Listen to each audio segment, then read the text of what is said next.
తెలంగాణ వ్యాప్తంగా అకాల వర్షం దంచుకొట్టింది. ఈ ఘటనలో చాలా నష్టాన్ని కలిగించింది. తెలంగాణ వ్యాప్తంగా కురిసిన ఈ అకాల వర్షం చాలా నష్టాన్ని మిగిల్చింది.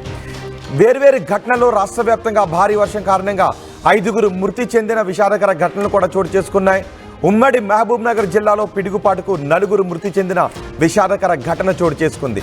నిన్న కురిసిన భారీ వర్షానికి, రాత్రి నుంచి కురిసిన ఈ అకాల వర్షానికి చూడండి ఎక్కడెక్కడ ఏ విధమైన పరిస్థితులు ఉన్నాయో. అండర్ పాస్లో పూర్తిగా నీట మునిగిన పరిస్థితులు కనబడుతూ ఉన్నాయి.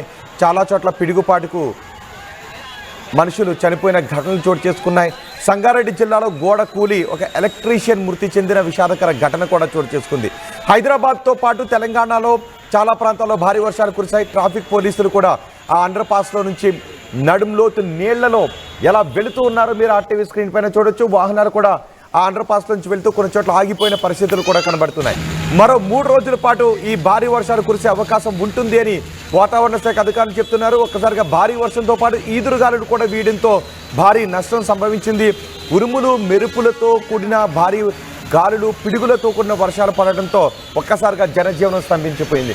చూడండి, అండర్ పాస్ నుంచి వస్తున్న కారు ఆగిపోవడంతో ట్రాఫిక్ పోలీసులు వెళ్ళి ఆ నడుంలోతు నీళ్లలో వెళ్ళి ఆ కారును ముందుకు తోసుకొస్తున్న దృశ్యాలు కూడా మీరు ఆర్టీవీ స్క్రీన్ పైన చూస్తున్నారు. బహుశా అండర్ పాస్లో అంత లోతు నీళ్లున్నాయి అంటే కారు వెళ్ళదు అనే విషయాన్ని గుర్తించాలి.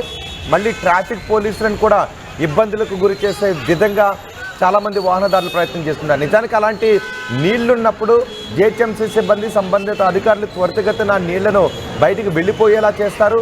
అలాంటి ప్రమాదకర పరిస్థితుల్లో అండర్ పాస్ను దాటే ప్రయత్నం చేస్తే మీరు ప్రమాదంలో పడటమే కాదు, సిబ్బంది కూడా కష్టాన్ని కలిగించిన వాళ్ళు అవుతారు. చూడండి, ఆ ట్రాఫిక్ సిబ్బంది, ట్రాఫిక్ పోలీసులు నడుంలోతు నీళ్లలో వెళ్ళి అక్కడ ఆగిపోయిన వాహనాలను బయటకు తోసుకుని రావడానికి సహకరిస్తున్న దృశ్యాలు కూడా మీరు ఆర్టీవీ స్క్రీన్ పైన చూస్తూ ఉన్నారు.